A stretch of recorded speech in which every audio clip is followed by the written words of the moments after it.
पहाटेची 3:15ची वेळ. संपूर्ण अमरावती शहर गाढ झोपेत होतं.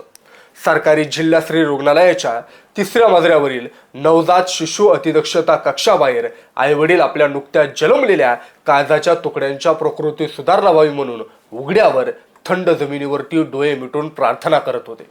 पण त्याच वेळी 3ऱ्या मजल्यावरील एका खोलीत काळाचा मोठा सापळा रचला जात होता. एक अचानक झालेला स्फोट, निळ्या पिवळ्या अग्नीचा झोत आणि काही सेकंदात संपूर्ण कक्ष विषारी दाट काळ्या धुरानं व्यापून गेला. काचेच्या पेटीत व्हेंटिलेटरवर ऑक्सिजनच्या आधारानं जागण्याची धडपड करणारी इवलीशी बाळ, ज्यांचे डोळे नीट उघडले नव्हते, जे रडूही शकत नव्हते, त्या निरपराध जीवांभोवती आगीच्या पेटलेल्या ज्वाळांनी वेढा घातला होता. अशा वेळी जेव्हा कोणताही सामान्य माणूस स्वतःचा जीव वाचवण्यासाठी पळ काढेल, तेव्हा तिथं कार्यरत असणाऱ्या नर्सने काय केलं तर स्वतःचे हात भाजत असताना, काळा धूर घशात जात असताना, मृत्यू डोळ्यांसमोर दिसत असताना आगीच्या ज्वाळांमध्ये त्यांनी थेट उडी घेतली. पण या धैर्याच्या आणि शौर्याच्या महाकथेच्या मागं एक भयंकर कडू सत्य दडलेलं आहे. ज्या रुग्णालयाची नवीन इमारत बांधून अवघं 1 वर्ष झालं होतं, तिथं अवघ्या 365 दिवसात अशी काही तांत्रिक चूक झाली की एका व्हेंटिलेटरचा थेट बॉम्बसारखा स्फोट झाला. लाखो रुपये खर्च करून बसवण्यात आलेली ऑटोमॅटिक फायर स्प्रिंकलर सिस्टीम या भीषण प्रसंगी पूर्णपणे गप्प का होती? आणि सगळ्यात मोठा प्रश्न, ज्या चिमुकल्यांचा या आगीत गुदमरून दुर्दैवी अंत झाला, त्यांच्या मृत्यूची जबाबदारी कोणाची? सिस्टीमची, प्रशासनाची, की आपल्या सार्वजनिक आरोग्य व्यवस्थेच्या दुर्लक्षित मानसिकतेची? आजचा हा विषय. या व्हिडिओच्या माध्यमातून आपण केवळ एका अपघाताची बातमी सांगणार नाही आहोत, आपण उलगडणार आहोत त्या काय रात्री घडलेल्या प्रत्येक सेकंदाचा थरार, नर्सचं शौर्य, पीडित पालकांचा मन सुन्न करणारा आक्रोश आणि महाराष्ट्रातील सरकारी रुग्णालयांच्या सुरक्षिततेवर उपस्थित राहिलेले सगळ्यात गंभीर प्रश्न. मित्रांनो, काय रात्रीची ती 3:15 वाजताची वेळ आणि ती काही मिनिटं. अमरावतीच्या जिल्हाश्री रुग्णालयातील 3रा मजला. रुग्णालयाचा हा भाग अत्यंत संवेदनशील मानला जात होता, कारण इथं असतो नवजात शिशु अतिदक्षता विभाग. या कक्षात ती बाळे असतात ज्यांचा जन्म वेळेआधी झालाय, ज्यांचं वजन अत्यंत कमी आहे किंवा ज्यांना जन्मताच श्वास घेण्यात गंभीर अडचण येत असल्यामुळं व्हेंटिलेटरच्या आधारावर त्यांना ठेवलं गेलं होतं. या इमारतीचं बांधकाम नवीनच झालं होतं. अगदी वर्षभरापूर्वी आधुनिक सुविधांनी सज्ज म्हणून या इमारतीचं उद्घाटन करण्यात आलं होतं. 3ऱ्या मजल्यावर एकूण 39 बालकांची क्षमता असलेले 3 वेगळे कक्ष होते. त्या कालच्या रात्री त्या 3 कक्षांमध्ये एकूण 39 बाळ उपचारासाठी दाखल होती. एका खोलीत जिथं बाहेरून उपचारासाठी आणलेली 9 बाळं ठेवण्यात आली होती, तिथं ड्युटीवर असलेल्या नर्स अत्यंत काळजीपूर्वक प्रत्येक बाळावरती लक्ष ठेवून होत्या. बाहेर शांतता होती, पण पहाटेच्या 3:15च्या सुमारास एका व्हेंटिलेटरमधून अचानक विचित्र आवाज आला. सेकंदाच्या हजाराच्या भागामध्ये एक मोठा स्फोट झाला. व्हेंटिलेटरमधून आगीच्या ठिणग्या उडाल्या आणि पाहता पाहता तिथं असलेल्या प्लॅस्टिकच्या नाया, मॉनिटर्स आणि गाद्यांनी जोरदार पेट घेतला. कक्षात ऑक्सिजनचा पुरवठा सुरू असल्यामुळं आगीनं राक्षसी रूप धारण केलं. अवघ्या 10 ते 15 सेकंदात संपूर्ण खोलीत विषारी काळाकुट्ट धूर पसरला. नर्सनं आणि तिथं उपस्थित कर्मचाऱ्यांनी काय घडतं हे समजायच्या आतच काचेच्या पेट्या आगीच्या वेड्यात सापडल्या.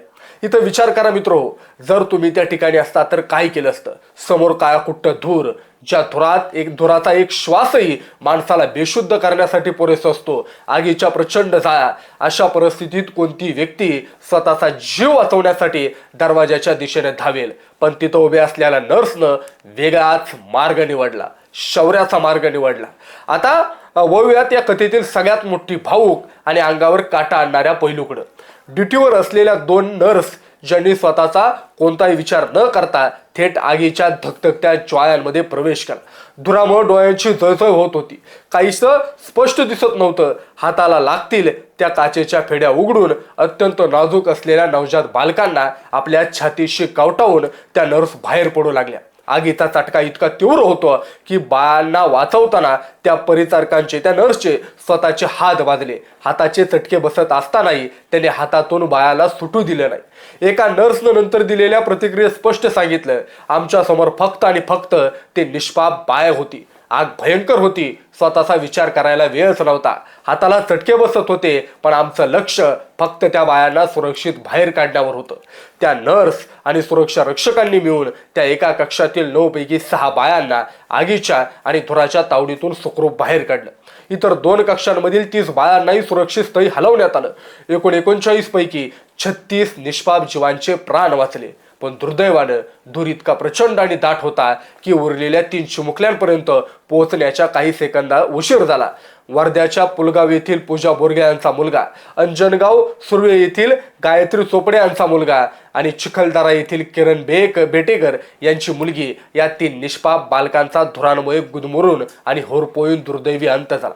ज्या आईवडिलांनी अवघ्या काही दिवसांपूर्वी आपल्या घरात नवीन बाळाच्या आगमनाचा आनंद साजरा केला होता, त्यांच्यावर नीतीनं आणि व्यवस्थेच्या त्रुटीनं हा भीषण आघात झाला. रुग्णालयाच्या बाहेर त्या आईवडिलांचे अश्रू पाहून उपस्थितांचे डोळे पाणावले. पण इथंच या घटनेची कहाणी संपत नाही. खरा वाद आणि प्रश्न इथूनच सुरू होतो. एक विचार करायला लावणारी बाब म्हणजे कोणतंही 50 वर्ष जुनी मोडकळीस आलेली सरकारी इमारत नव्हती. ही अवघ्या 1 वर्षापूर्वी बांधण्यात आलेली अत्याधुनिक इमारत होती. मग 1 वर्षाच्या आत व्हेंटिलेटरचा स्फोट कसा होतो? वैद्यकीय तज्ज्ञांच्या मध्ये व्हेंटिलेटरमध्ये स्फोट होण्याचं मुख्य कारण ऑक्सिजनची गळती आणि इलेक्ट्रिक शॉर्ट सर्किट असू शकतं.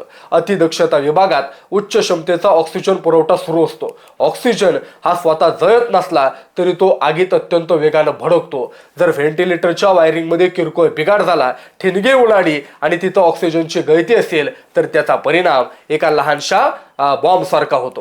पण या घटनेतील सगळ्यात मोठा तांत्रिक आणि प्रशासकीय संशय काय? प्रत्येक आधुनिक रुग्णालयाच्या अतिदक्षता विभागात ऑटोमॅटिक फायर स्प्रिंकलर सिस्टीम ही यंत्रणा असते. फायर अलार्म सिस्टीम बसवणं कायद्यानं बंधनकारक असतं. घटनेच्या वेळी उपस्थित प्रत्यक्षदर्शी आणि पीडित पालकांच्या मते आग लागल्यानंतर आणि धूर पसरल्यानंतर ही रुग्णालयाची ऑटोमॅटिक वॉटर स्प्रिंकलर यंत्रणा सुरूच झाली नाही. जरी यंत्रणा वेळेवर सुरू झाली असती तर कदाचित धुराची तीव्रता कमी झाली असती आणि त्या 3 चिमुकल्यांचे प्राण वाचू शकले असते. इथे एक धक्कादायक संदर्भही समोर येतो. अमरावतीच्या याच जिल्हा श्री रुग्णालयाच्या जुन्या इमारतीत सुमारे 4 ते 7 वर्षांपूर्वी अशाच प्रकारे शॉर्ट सर्किटमुळे आग लागली होती. त्यावेळी ड्युटीवरील नर्सनं 20 बायांना सुरक्षित बाहेर काढून त्यांचे प्राण वाचवले होते. भूतकाळात घडलेल्या दुर्घटनेतून प्रशासनानं काय धडा घेतला? नवीन इमारत उभारताना सुरक्षेच्या नियमांचं पालन कागदावर राहिलं का? घटनेची माहिती मिळतात संपूर्ण महाराष्ट्र हादरला. राज्याचे मुख्यमंत्री देवेंद्रजी फडणवीस यांनी घटनेबद्दल तीव्र दुःख व्यक्त करत उच्चस्तरीय चौकशीचे आदेश दिले आणि मृत बालकांच्या पालकांना प्रत्येकी 5 लाख रुपयांची मदत जाहीर केली. पालकमंत्री चंद्रशेखर बावनकुळे यांनी तातडीनं परिस्थितीची पाहणी करून पीडितांना जी काय वैद्यकीय मदत करता येईल ते मदत पुरवण्याचे निर्देश दिले. राज्याच्या आरोग्य मंत्र्यांनी भेट दिली. जखमी झालेल्या आणि वाचवण्यात आलेल्या बायांना तातडीनं शेजारील सुपर स्पेशालिटी हॉस्पिटल आणि डॉक्टर पंजाबराव देशमुख मेडिकल कॉलेजमध्ये हलवण्यात आलं, जिथं तज्ज्ञ डॉक्टरांचं पथक त्यांच्यावर उपचार करतं. परंतु राजकीय आणि प्रशासकीय पातळीवर आरोप प्रत्यारोपांची मालिका सुरू झाली. विरोधकांनी सार्वजनिक आरोग्य व्यवस्थेच्या फायर सेफ्टी ऑडिटवर प्रश्न उपस्थित केले. आपण एका गोष्टीचं अत्यंत तटस्थपणे विश्लेषण केलं पाहिजे. सरकारी रुग्णालयांवर असणारा प्रचंड ताण, अपुरे कर्मचारी, उपकरणांच्या नियमित मेंटेनन्सचा अभाव आणि कॉन्ट्रॅक्ट पद्धतीनं होणारी निकृष्ट दर्जाची कामं, हे सगळे घटक एकत्रितपणे अशा दुर्घटनांना आमंत्रण देतात. एकीकडे नर्स आणि सुरक्षा रक्षकांनी स्वतःचा जीवाची पैज लावून 6 बायांना आणि संपूर्ण 36 बायांना सुरक्षित बाहेर काढून मानवतेचं आणि कर्तव्याचं सर्वोच्च उदाहरण दिलं. त्यांच्या शौर्याला संपूर्ण महाराष्ट्राचा सलाम आहे. पण दुसरीकडे ज्या व्यवस्थेच्या निष्काळजीपणामुळे किंवा सुरक्षेच्या त्रुटींमुळे 3 मातांची कूस उघडी पडली, त्या व्यवस्थेवर कडक कारवाई कधी होणार? व्हेंटिलेटर खरेदी प्रक्रियेत, इलेक्ट्रिकल सुरक्षित किंवा फायर स्प्रिंकलर सिस्टीमच्या देखभालीत कुठं चूक झाली हे उच्चस्तरीय चौकशीतून स्पष्ट होईल. पण केवळ चौकशा समित्या स्थापन करून आणि आर्थिक मदत जाहीर करून अशा दुर्घटना पुन्हा घडणार नाहीत याची शाश्वती मिळेल का? मित्रांनो, अमरावतीची घटना केवळ एक बातमी नाही, तर ती आपल्या व्यवस्थेला जाग करणारी एक गंभीर धोक्याची घंटा आहे. आपल्या देशात आणि आपल्या राज्यात दरवर्षी अनेक सरकारी आणि खासगी रुग्णालयांमध्ये आगीच्या दुर्घटना घडतात. दरवेळी चौकशीचे आदेश दिले जातात, फायर ऑडिटच्या घोषणा होतात, पण काही महिन्यानंतर पुन्हा परिस्थिती जैसे थे अशीच होती. आज महाराष्ट्र वार्ताच्या माध्यमातून माझा सगळ्यांना प्रश्न आहे. सरकारी रुग्णालयाच्या सुरक्षिततेबाबतची ही अनास्था संपवण्यासाठी नेमकं काय केलं पाहिजे, नेमकी काय पावलं उचलली पाहिजेत, ज्या परिचारकांनी स्वतःचा हात बांधून बाळांचे प्राण वाचवले त्यांच्या शौर्याबद्दल तुम्हाला काय वाटतं? आणि वर्षभराच्या आत इमारतीतील सुरक्षा यंत्रणा अपयशी ठरल्याबाबत कोणावर कठोर कायदेशीर कारवाई झाली पाहिजे? तुम्हाला काय वाटतं कमेंट बॉक्समध्ये नक्की सांगा. आणि अशाच प्रकारचे व्हिडिओ पाहण्यासाठी आपल्या महाराष्ट्र वार्ता चॅनलला सबस्क्राईब करा ही विनंती. धन्यवाद.